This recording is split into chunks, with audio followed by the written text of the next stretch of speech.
hospitality, number one, cannot be owned by an industry. It's not an industry, it is a virtue. And secondly, it is this energetic flow. It's there's an abundance that is so overflowing that we share that with others. Like you said, there are a lot of people who are probably incredibly hospitable that take it for granted. They have an innate ability to make other people feel seen and feel comfortable. And I think the front lines of a hospitable spirit is curiosity and showing interest in others.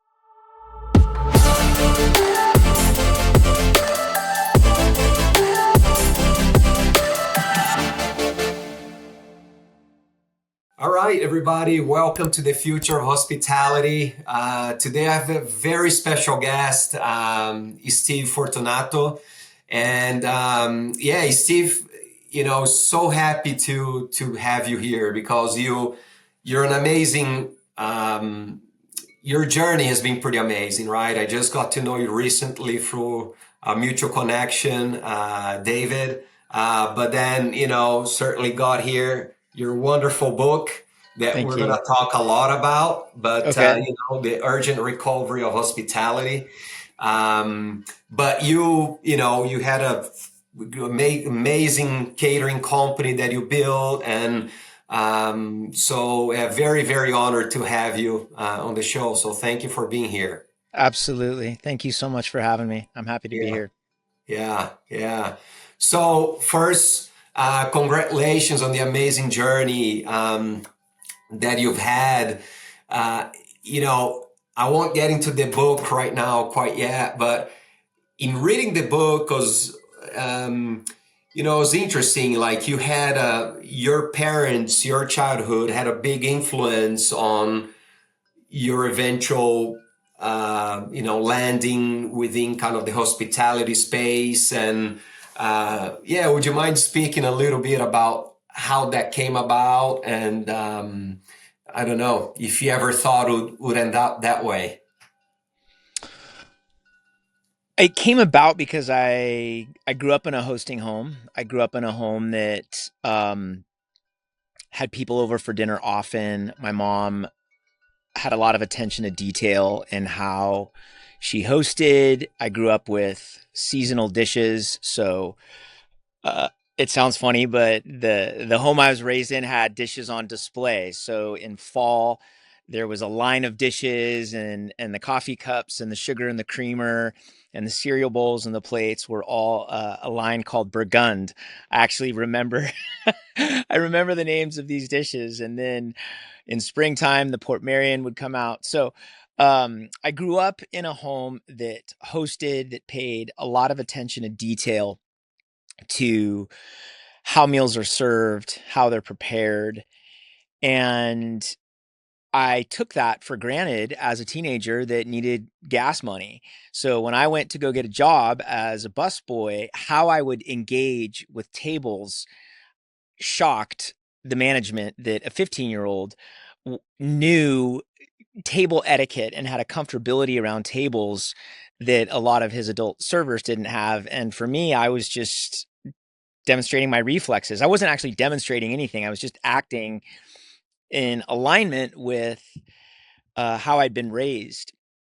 And you said in your question, did you ever think that you would have a future? And I would say, absolutely not. For me, the industry of service was something that I took for granted as a means to just paying the bills, Mhm. and was pursuing other paths, and had a wise friend.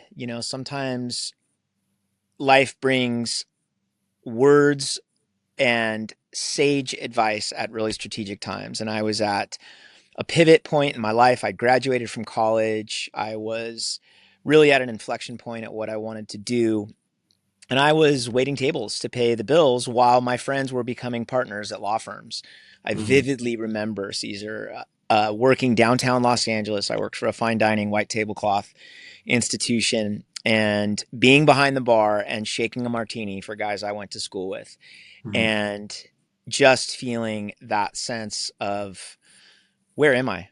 Where am I? Mm. I felt really lost. And simultaneously, while that was happening, I was having people over in my home. I was a musician and I was the lead singer in a band. So people would come over to my apartment and we would play music and, I would cook and we would hang out and I loved it. And this friend, his name was Malcolm, he said, "Have you ever thought about embracing this?" And I was like, God, are you kidding me? No, no, no. I do this to pay the bills. I'm trying to graduate from this season. And I had one of those situations where I just realized I'd kind of been running from my path. Yeah. And the path kind of found me and everything changed. Yeah. It's fun, yeah, because when I was reading your book, I remember specifically this section where you say when Malcolm, right? Because you're hoping you're gonna get a music deal or Yeah, I was hoping he something. was going to sign me. Yeah. Yeah, exactly. And then he says this, and what? Come on, Yeah. man! But Oh, I but was ended up so being a insulted. I great. was so hurt. I was so hurt. And he just said, Steve, there are thousands and thousands and thousands of talented musicians out there, and a fraction of them get deals, and even a smaller fraction make a Mate. career out of the record deals that they get. And Hmm. you really have to be one in a million. And don't take this the wrong way. You're a talented musician, but you're not one in a million. But when it comes to hosting and hospitality, there's something different. And he called out a gift, which I Hmm. think I think that is something that I've learned all of us need is we know that we all need to be seen. Pardon the I'm at my I'm at the home that I grew up in. So this is the backyard that I grew up in and built forts in my whole life. I've returned Wow. to Santa Cruz, and I was stopping over at my parents' house. So I am actually on our back deck. So you're going to see redwood leaves falling down while Beautiful, man. while we're speaking. We know that we all need someone who sees us and makes us feel seen. And I think that we also need someone who can call out gifting in us that we Hmm. might not recognize as gifting. I never thought of myself as gifted in hospitality. And oftentimes we just take our gifts for granted because they're our reflexes. They're so inextricably linked to how we show up in the world that we would never identify them as something special because they come naturally to us. And that's just something I think I'll always be grateful for is the way that Malcolm not just saw me, but he called that out. Yeah, yeah, you can see Have you that. had someone like that in your life that has seen you and Yeah. spoken a really sage word at a really strategic time? Yes, yes, had several. Listen, the first one that comes to mind, as we were talking earlier, with my wife Laura, where specifically it was the turning point of my sobriety, right? Mm, Where I relapsed. I was trying to get sober, had a few, in and outs, and then this one I was like 6 months sober, and at the time I was I had interviewed for a job, and I was expecting a reply, right? And then I was in a meeting, the HR person calls, I can answer, of course, and then she leaves a message just saying, hey, just, call me when you get these. And then I immediately thought, I didn't get the job, life sucks. And then, I said, oh, it's a great time to drink. And so then I relapsed. And then, yeah, I was about to leave home, leave work, and I called Laura and I said, "Hey, I'm about to go." And she said, "Did you drink?" And then I would always lie, right? I would always lie about it. And then I mm, finally said, "Yes, I drank," and and then I broke down and just said, "I'm just so lost, right? I don't know what to do." I I just don't know. I just can't get it together. And I think she realized that, at the time, that really wasn't necessarily a choice, right? I mean, that I was really trying. And then she realized it was something bigger. And she said, I see, right, to your point earlier about being seen and heard. And like, I see that you really are trying and we're going to do this together, right? We're going to Wow. figure this out. And then, whew, that was like, every time I talk about like just Uh, yeah, and that was it, man. That was it. Yeah. how powerful to have in a moment where you're already feeling shame and the person that is most impacted, second only to ourselves, by our behavior and our bad choices, instead of adding to that shame and accusing, Mm. comes with a voice of compassion and support. What sounds like you got an amazing woman Oh, next to you. I'm, yes, very, very, very blessed. Like, yeah, more than I deserve. So couldn't Beautiful. agree more. Thank you for Um, sharing. yeah, no, thank you. Um, and it's interesting.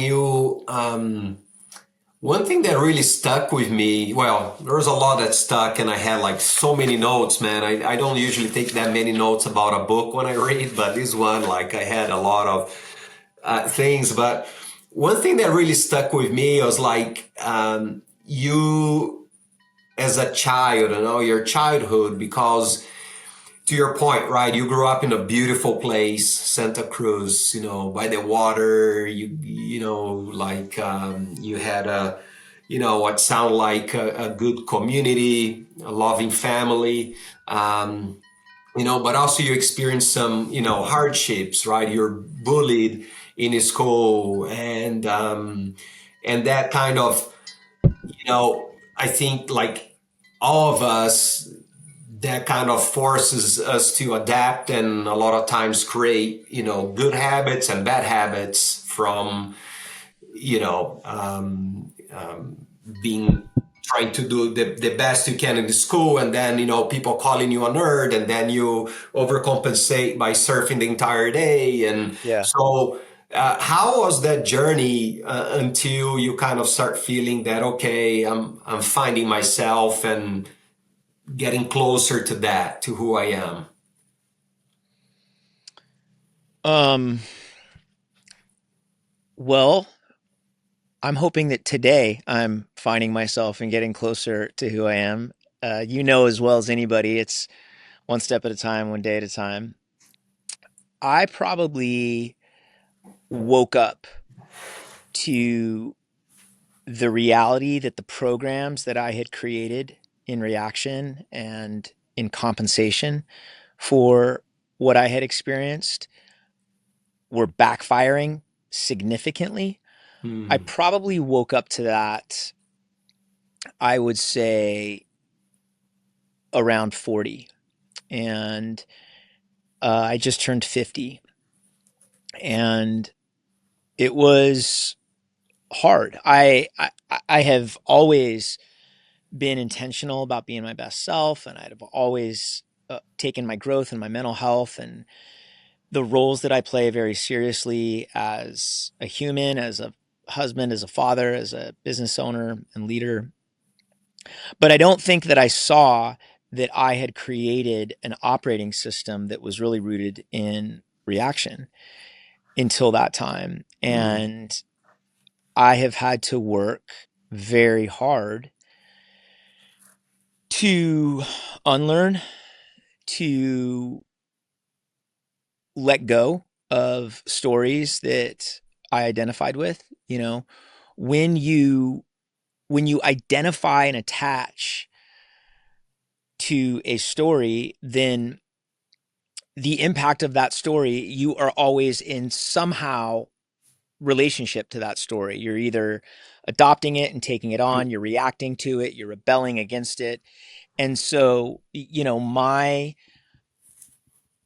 my journey as someone who was ruthlessly bullied and excluded and all the things that you wrote about, abused, I sort of identified as a victim. And my reaction to that, as you read, was I'm not going down again, ever. And so I built an operating system that was very guarded. And you take that operating system into relationship with your partner, with your kids, with your people, and you realize that operating system might have helped you survive a season, but it's no longer working. You need a system update. So yeah, I've been in the process of updating my system for the last decade, and it sounds so cliche, writing a new story, but you know that really is the truth. I really am trying to say these things happened, yes, but I don't want to identify as someone who that was all that I experienced. And it's interesting because as I've tried to create a little bit of distance with that and not deny that it happened, but create a little more openness to other stories coming online, I've had memories that I'd forgotten, good memories. And you know, 5 years ago I just would have said I had no friends and I was bullied from the time I was 10 until the time I graduated high school. But I've had these memories of like, no, this guy was actually nice to me. And I used to have sleepovers at this kid's house. And it's just created space for a few more colors. Hmm. Wow. Yeah, that is good, and it's interesting, right? I think that one thing also that I admire on your journey, and then speaking a little bit about your career and how you got started with Roomforty, it's like it's kind of how you used your foundation, the example that you gave, in your home, right? That was already, you were brought up as a host, right? And you're, within the a lot of catering experience and all that. But then you start, like, instead of just following the norm, you start creating pop-up dinners when that wasn't a thing, right? I Yeah. I remember, didn't call them pop-ups. Yeah. yeah. Yeah. Yeah, and you had to go and chase, right? I don't know if you had to pay or trade in the beginning a winery, because they say, I'm not going to go. And then after a few, people are like, okay, we're going to sponsor and all that. So, was that like, did you have to overcome a lot of like, or the question is, how did you overcome your own fear, right, of taking that leap? Because I know you're not making a lot of money, right, at the time. You're putting a lot on the line because you had a family, uh, but then also, because this is a first, you don't have many believers. All right, you end up having, I forgot the chef's name that was kind of a line cook somewhere, and Libri. Libri, yeah. So, you guys came together and create that wonderful chemistry. But how was that process to overcome your personal doubts and people around you that may say, you're crazy, man? Yeah. I think I burned the boats, man. I just went all in, and I again at one of those inflection points, I when Malcolm came and said, "Have you thought about embracing hospitality as a future?" I started doing these dinners, and obviously, as you said, I wasn't making any money. And so I kept my job at this fine dining restaurant, and they wanted me to start climbing the ladder. They wanted me in management, and I saw what that road looked like. And then, and my wife was working at the time, making more than twice what I made. And then we got pregnant, and I had to decide I can't do two things. Someone once said if you try to sit in two chairs, you fall between the cracks. And I was falling between the cracks. I had to pick.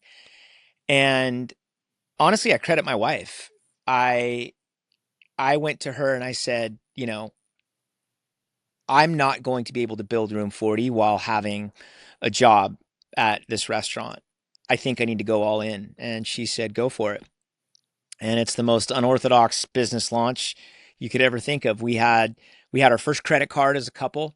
It was an American Express Blue, and we had $14,000 as our limit, and I completely maxed it out at Home Depot. All $14,000 was spent on building this arsenal of Tuscan tables because I felt like the table is the center of the experience. And as a tactile guy and as a guy that loves woodworking, I wanted the table to feel substantive. I wanted it to feel thick, not this folding table with a white tablecloth on it. And so I had a cabinet maker friend that let me work in his shop, and I was in that shop for 9 months building this arsenal of Tuscan tables. I didn't know about rental companies at the time that had, a table that can disassemble the legs, and I wouldn't have had the money to rent the tables anyway. Right. And so I came up with this design with the cabinet maker of how to make these big tables that the legs would pop out, and then I built carts and I lined the carts with carpet so you could slide the tables in there. I mean, I could do a whole podcast on the tables. And I started doing dinner parties, and like you said, I first had to beg, winemakers to participate, and they sent, a tasting room employee. And in time, I had a waiting list of winemakers that wanted to do dinners with me. And, your question, how did you get over the fear? I think that I committed. I committed and I went all in. And I had a wife who had decided to not go back to work because we didn't want to turn our baby over to daycare. And I had a new baby, and I just said, this has to work. And Mm. I worked 100 hours a week for, I think, 6 years. Yeah. Wow. Yeah. It was very touching, kind of seeing the journey, reading the book. You can feel like, all the hurdles that you had to go through, everything that was going through your brain, and the decisions you had to make. And I think, and correct if I'm wrong, but I think one thing that was clear to me, and it's so true, in life, in hospitality, anything we do, you surrounded yourself with, really good people, right? And also I remember that initially you surrounded yourself with not such a great lawyer from this fancy restaurant you used to That's work, right. That's right? right. And then eventually you found a great lawyer, right? That's a great That's partner right. and is aligned. Yeah. So how, I don't know, did you just go by feeling people? How do you go about kind of trying to find the right people to have alongside you for the ride?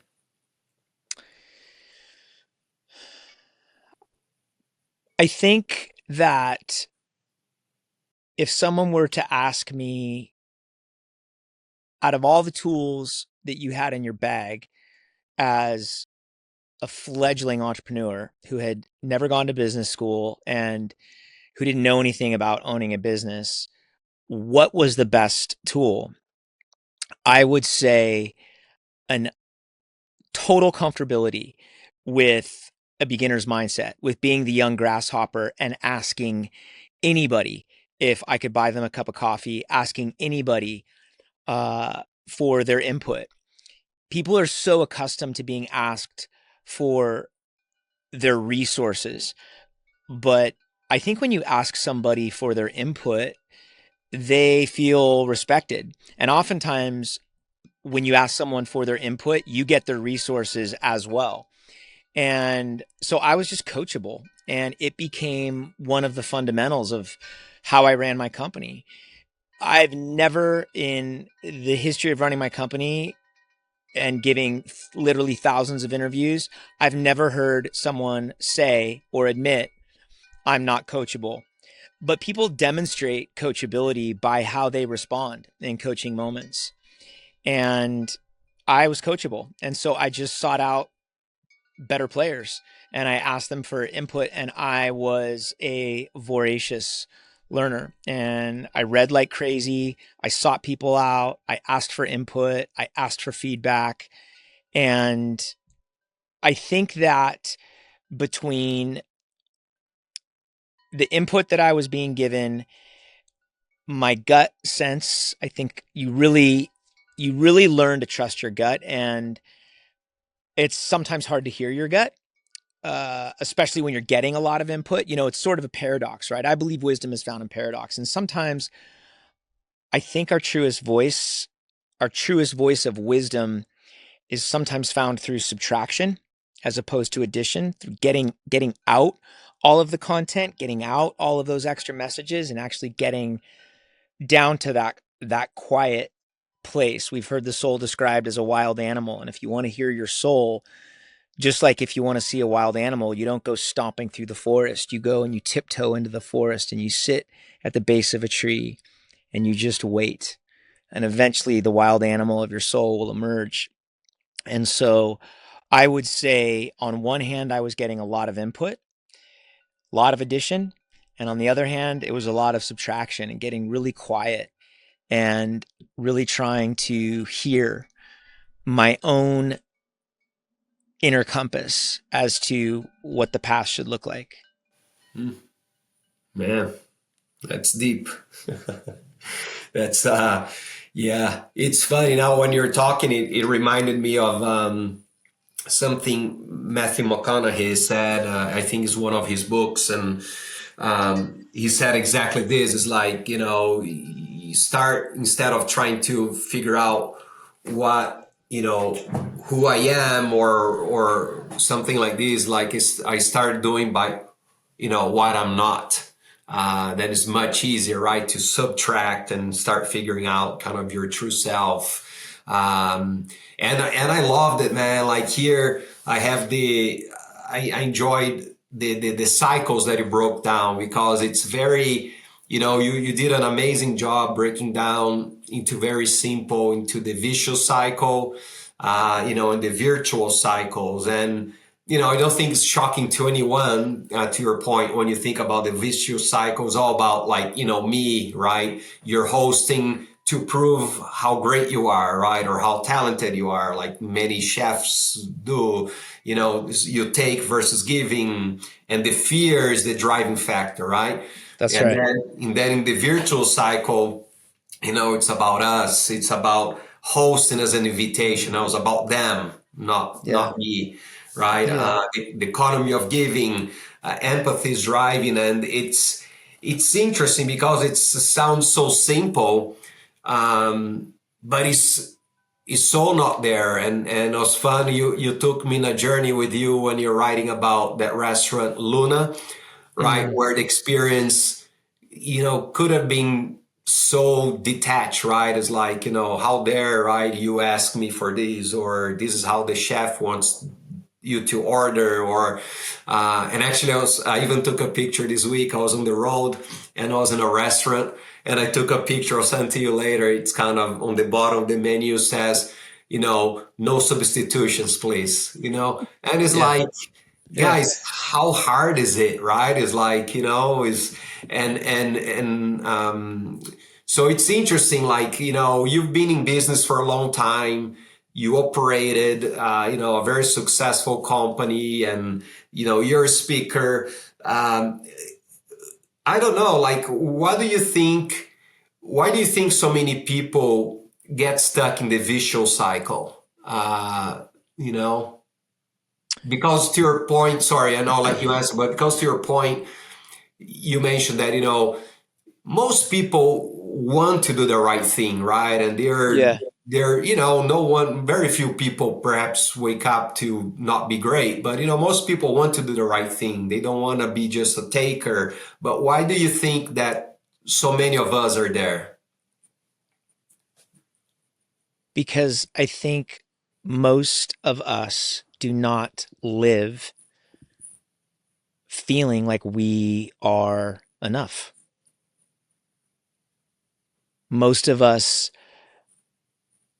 don't wake up feeling settled in who they are, feeling like they are enough before they do a thing, and content. The essence of hospitality is I have enough. In fact, I have so much that I want to share with you. That's hospitality. I have enough to share. And I think that not just in this industry, but in our relationships, we are so easily co opted into this vicious cycle because there is an inherent scarcity mentality in who we are. I'm not even talking about financially or materialism. I'm talking about just our existence of as a human that I have enough witnessing, I have enough attention, I have enough affirmation, I have enough validation, I have enough so I can give. Hmm. And I think it is really hard to live like generously and living with this giving mindset when you feel like I'm not enough. So you have to get, you have to get affirmation, validation. You have to get your perspectives noticed, your gifts, your talents. Of course, we all want to be seen, and we're wired for connection, as Brene Brown says. I fundamentally believe that, but I believe that so many of us just live feeling a soul level inadequacy. Hmm. And so it shapes how we show up in the world. Yeah, yeah, that makes sense. That makes sense. Um, hmm. When did you decide to write the book?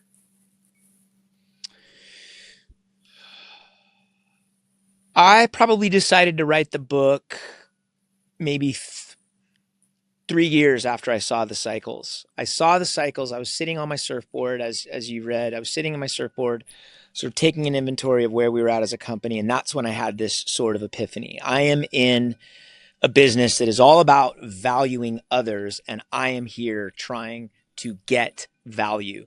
As a founder, I want our company to be valued. I want what we do to be valued. And I realized, oh my God, I am culpable in in this conflict. You can't give value and get value at the exact same time. Something has to Mhm. go first. And it became as I describe in the book, it became sort of a lens through which I saw everything, not just my experiences in the service industry, but my experiences in relationship. And the more that I saw these cycles, that some interactions were just so life giving, and you left the interaction feeling encouraged and feeling seen, and all you wanted to do was just give the goodness that you experienced, you wanted to give that goodness away. And other experiences just left you feeling the opposite of those things. The more I talked about this worldview and the more that I let these ideas marinate, and, and the more I heard from friends that I trusted, you need to write about this, I just finally said, I want to put this down on paper. So, Yeah, I'm glad you did. I'm glad you did. Um, the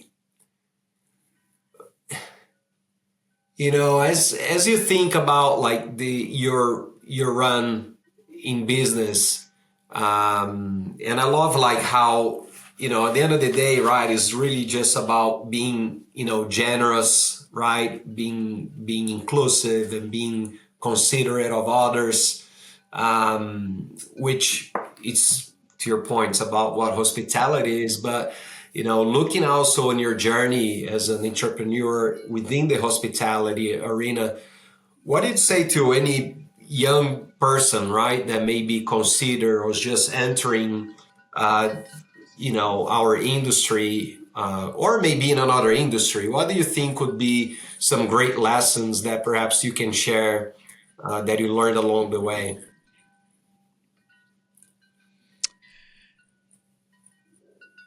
The first one, I would say what I said earlier, be voracious in your learning. Do not stop learning and go after learning like your life depended on it, and be coachable. I would say what is happening in you will come out in your leadership. Oftentimes, and it's one of the fundamental liabilities of our industry is that our industry is led predominantly by chefs now, who have had a lot of training in how to cook and very little training in how to lead. And so I would say that most organizations do not falter because of a lack of talent in the room. They falter because of a lack of leadership in the Mm, room. And so I would be voracious about learning about leadership. It's a really complicated time right now in leading multi-generations, leading with rapidly emerging technologies. It leadership is hard. Leadership is incredibly lonely. And I would say surround yourself with other leaders. I would say make sure that your home life is rock solid, because whatever is happening at home, all that running and starting a business will do is it will put pressure at home. And if there's any cracks at home, the pressure of running or owning a business, it will mm, find those cracks and it will create a break. And when you start a business and something breaks at home, then something breaks in you, and then it breaks in your business, and then it breaks in your people. There's this domino effect. So you really want to make sure that you as a human are solid. You have people speaking into your life with regard to your health, your mental health, your habits, your leadership, how you lead people. And then you want to make sure your home is solid. You really want to make sure your financials are solid, that regardless of what path you take financially, if you're a self-starter and you go for the cottage approach and you make a little money and reinvest your money, or you get outside investors, you just want to build a solid base around you, and you want to look at the aspect of this business, which is you and your leadership and your home life. This concept of like, oh, well, that's my personal life and that's my professional life. We're living one life. yeah, Like we're one human. So I don't subscribe to the myth of a fragmented life. Who I am at home is going to come out when I walk through the doors of my business. So, um, yeah, yeah, those would be, I mean, I learned so much, man. I failed yeah, forward, yeah, and I'm someone who swings for the fences, yeah. you know? So, when you swing for the fences and you go big, you fail big. But every once in a while you win big too. So, Yeah, yeah. And listen, I have the same belief, right? That is like, listen, if you're gonna miss for something that you really want to have, right, or miss yeah, for something big, then for something that you're settling, it's like, yeah, at least you went down trying. yeah, that's right. Yeah, yeah, That's right. and it shows one thing that I really enjoyed in reading was not only a lot on the hospitality, a lot of the business side of things, but really the personal connection. And I think more so than anything that, in a book that I thought would be, almost everything hospitality was very vulnerable.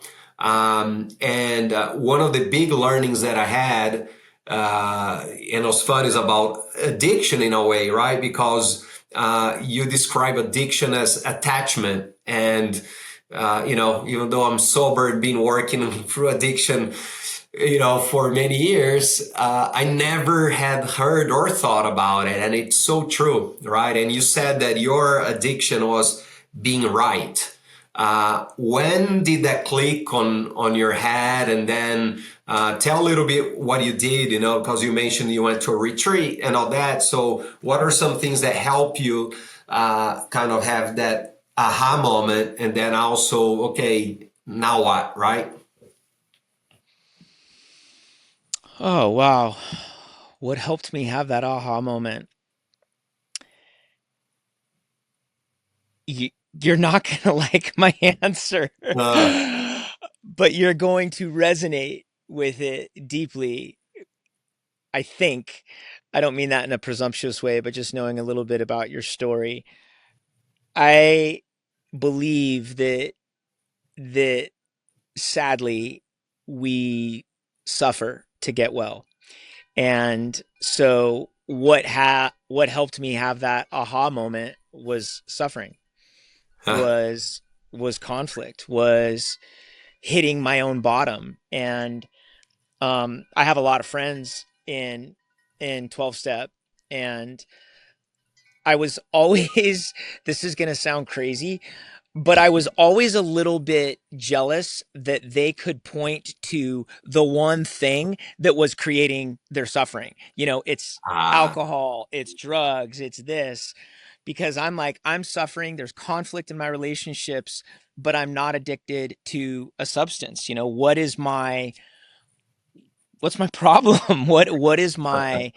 What is my attachment? And that's a very, I think that word shift for me was really helpful, recognizing that attachment is the state of all of us. All of hmm, us have our attachments. All of us have our addictions. Some of us, although I'm sure the road is paved with a lot of tears, some of us have the advantage of being able to identify their attachments very quickly and say, it's that. If I get a hold of this behavior, I can live in a greater measure of freedom. And a lot of us aren't able to see our attachments. We don't know what we're attached to, and what has hooked us. hmm, And so for me, what led to me seeing that was suffering and feeling like there's just conflict everywhere I look, yeah, and I'm trying really hard. I'm really I'm reflective. I'm going to therapy. I'm open. I'm what's going on? And I realized that you are addicted to your way of seeing.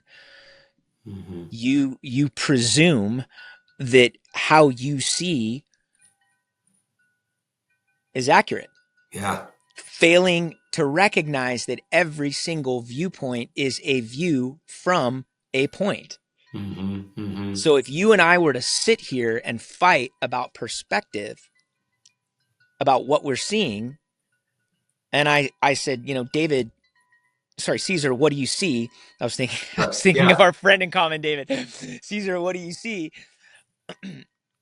And you're like, I see redwoods, and I'm like, no, it's a white room with a cool painting in the background, and we could just fight about what we see, forgetting that what we see is directly linked to where we're standing. yeah, And it's really it's it's the blindness of presuming that we see clearly.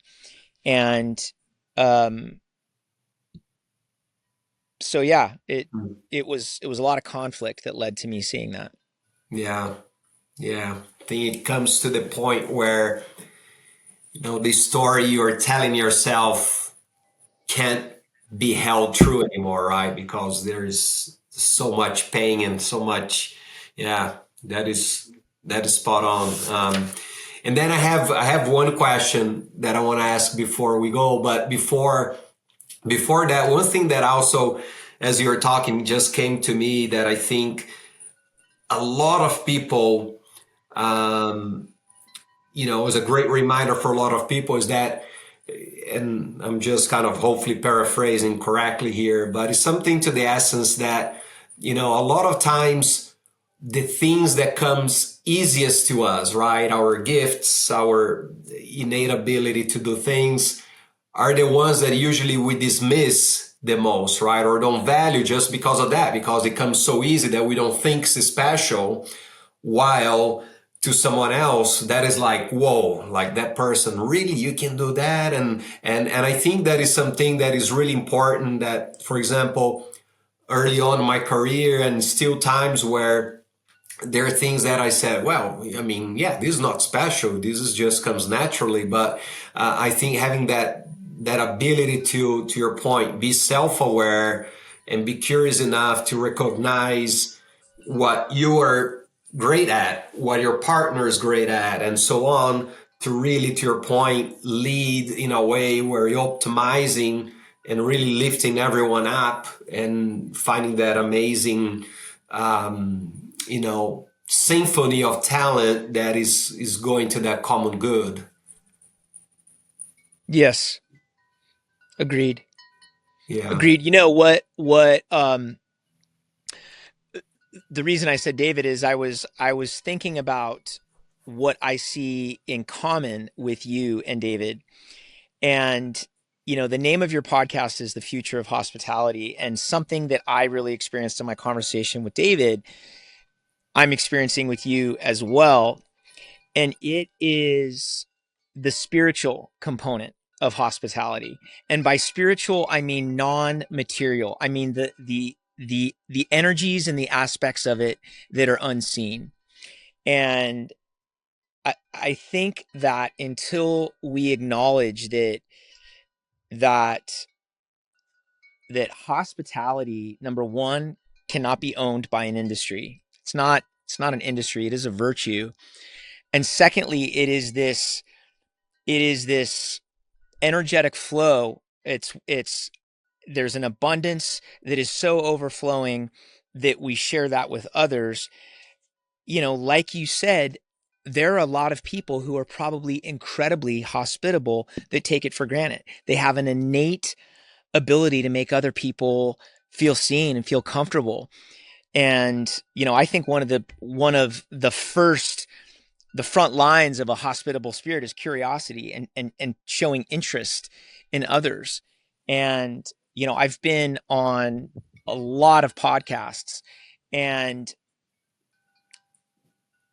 what is so different about this podcast, how you've shown up.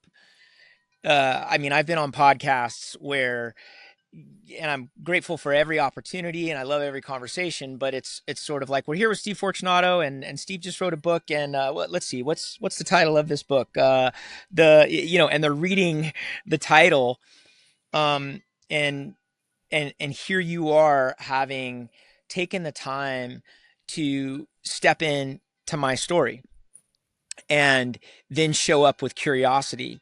Okay, well, that's something in you feels settled enough to show up with interest and show up with curiosity. And I think that is the future of hospitality. Like, I have enough, I'm good. Hmm. I want to draw you out. I want to share, I want to hear what you have to share with us. And to your point, there are a lot of people that I think look at the silliness around food media and cooking competitions, and chefs that build empires and have lines of pots and pans in Target, and think that that is what hospitality is. And then feel disqualified to Mm, consider themselves hospitable. And I I think we have a responsibility to call out that innate gift that so many people have and just making people feel cared for. That's, mm. as you read, I define hospitality as making people feel valued. And there's a lot of people on the planet who are really good at making people feel valued. And so that calling out of innate abilities that some might take for granted, that feels urgent to me. Mm. Wow. Oh man, you gave me goosebumps. Mm, Yeah, it's so true. It's so true. And to your point, I think really I agree with you. I think more than ever we need more people like this, right? Because we have our industry is so beautiful. You have the ability to really impact people's lives, right? In one simple interaction, you can change them how they yeah. feel about themselves. Yes. Make something they'll remember forever, and Yeah.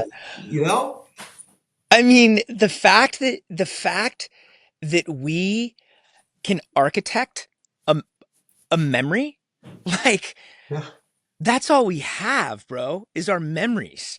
Do you know what I mean? Like that is all we take with us. We might lose the menu. We might forget, you know, what the flavor actually tasted like on our tongue, but what we take with us is our memories. And it is a sacred honor to be able to participate in architecting memories. And the fact that people come to us on these occasions where they are wanting to create a memory, that is such a vulnerable position. I'm coming to you on my 40th birthday, and I'm never going to have another one of these, and I'm never going to have this gathering of people. And the fact that that the people in the room would take from them at that opportunity, it's it feels so violating. I mean, it reminds me of when our kids were born, and really wanting to create this very protected sacred container around Nicole, and every sound, every voice, every light, every smell, all of that was architected to create safe space, because she's coming into this space to give birth to a new life. And it would be so violating for someone to cannonball into that space and blast the music or turn on the light or be aggressive. I mean, it wouldn't enter the mind. And our memories are like, that is what we take with us. And I think it is so important that we see our role as midwives. And the key to being a good midwife is, I say this as a man, but having had my babies at home and watched a sage midwife, the key to great midwifery is attunement. And she is, mm, I wrote about it. I think you read about me experiencing Margot, this midwife, and she yeah, was watching Nicole with Jedi attunement, knowing when Nicole needed encouragement, knowing when she just needed to be silent and let Nicole be in her own process, knowing when Nicole might need a drink. She was studying her because something was being birthed, and this was Nicole's experience. This was not about a midwife coming in and rolling up her yeah, sleeves and going, "Okay, here's how we're going to do this." This was Nicole's experience and our experience. And these are their experiences. Saying, "Have you been here before?" Well, this is how the chef likes you to order. This is not the chef's experience. yeah. It's ours. It's our experience. It's not the chef's. And I understand how we got here. We overcorrected from the customer is always right, and it makes sense. But let's call it something else if when people come in to have their experience, and we show up and we say, this is how the chefs likes you to order, these are the requirements, this is how many dishes, and chef, order everything at once, then let's not call it our experience, let's call it your experience. Yeah. And I am a participant in your experience. But if this is my experience, this is my experience, it's not yours. You have the sacred charge of being in the room, and of leveraging your craft to enhance my experience. It's not about you. It's about me and my wife on her birthday, or me and my daughter, or me and my friend Cesar having a connection. It's not about you, it's about us. And it's violating to cannonball into that experience and say, here's how this is going to go. Sorry. Yeah. You can tell I feel passionate about it. Love it, man. You can see in your eyes. I love it, and yeah, that's exactly it, right? That's what our industry is about, and so happy that you're able to share that with us, right? The perspective, everything that you learned, and how to ensure that, right, we don't let it die, right? We keep improving, keeping getting better. And then this is like just to close it out, like just a curiosity on the personal level. Probably you are one of the most talented people that I've come across, meaning, of course you're great at what you do. I'm not talking about that, but you're a great musician, you're a great surfer, you do MMA, you great at woodworking. So it's like you have like, all these different innate talents and gifts. And what's your favorite? Mm. Oh God. Um, I don't know. I don't know if I would have one. I mean, there is nothing like riding a wave. I mean, there is there's so many things we do in nature, but surfing is riding nature while she's moving. It's you're riding nature in motion, and it is a powerful feeling. Um, but music is, you know, music is such, music gives, I think music is the language of the soul. We speak with our intellect and we speak with our emotions, and um, music, I think, is our soul expressing. Which is why I think after we have listened to music that's grabbed us, or played or sung music, we feel this ecstasy because our soul has come to life. So woodworking is so amazing in that you labor and you labor and you labor, and then you finish, and you have something that you can look at, and go, I put a lot of time and effort into that. And um I mean, martial arts, um I got into martial arts because I was mainlining uh what I call hero energy, which is really trying to prove your strength to yourself and to others. And warrior energy is about mastering yourself in service to others. And in the gym, some of the most gentle people I've ever encountered are martial artists, and I am absolutely the rookie young grasshopper in the gym. But martial arts is a lot more like chess than a bullfight, and that's really why I started training. When in a fight, when someone punches you in a threat situation, your natural response is to go into your lizard brain, your amygdala, which is where all of our fight, flight, freeze instincts are from. And our prefrontal cortex, which is our executive brain, which is where all of our thinking happens, that usually goes offline. Well, if your prefrontal cortex goes offline in a fight, you are screwed, because you want to think about, okay, he just hit me with a left hook. I need to weave. I'm going to cross. You're anticipating what your opponent's next move is going to be and how you are going to counter that, it takes a lot of laser fast thinking. And how that helps me is it helps me in what I perceive as threat situations. Someone cuts me off, someone's rude, someone's abrasive or aggressive, disrespectful to my kid. It helps me, it trains me to stay in my prefrontal cortex and not fight, flight, freeze, flip out, which I've done as a dad. So, Oh yeah, we all been there, right? yeah. Yeah. You're Brazilian. I'm sure you've been there. I mean, do you train in jiu-jitsu as a Brazilian? Yeah, I do. I do jujitsu. I've been doing like you. Just been doing over the last 2.5 years or so, and I love it exactly because of this, right? It's just the ability to. It's the only time that I really have the ability to truly be in the moment, right? A hundred Yes. percent, a hundred Yeah, percent. There's no stress about work. I'm not going what I'm gonna eat. It's like you gotta be 100% there or you're done, right? that's right.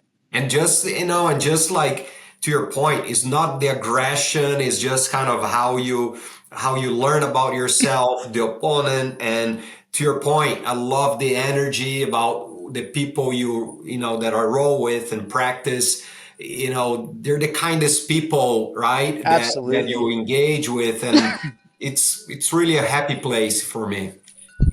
Yeah, I mean, I was told by my coach that jiu-jitsu translates as the gentle way, and it's really an art form of levers and learning how Mhm. to flow and understand levers. And um, it was created by, as you know, little guys who wanted to Yeah, protect themselves against big guys and yeah, knew that they could not do that through brute force. They had to do it with their prefrontal cortex. yeah. So I love it.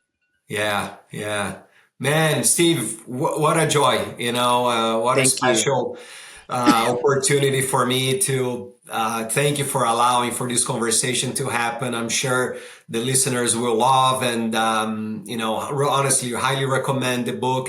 It's just so much. It's a book about life, right? In my Mm, in my view, but that's is anchored in hospitality and it's beautiful. Well done, and thank you. thanks for sharing your journey with us, and Thank you, certainly looking Caesar. forward to staying in touch. Thank you, Caesar. Me too. I appreciate it.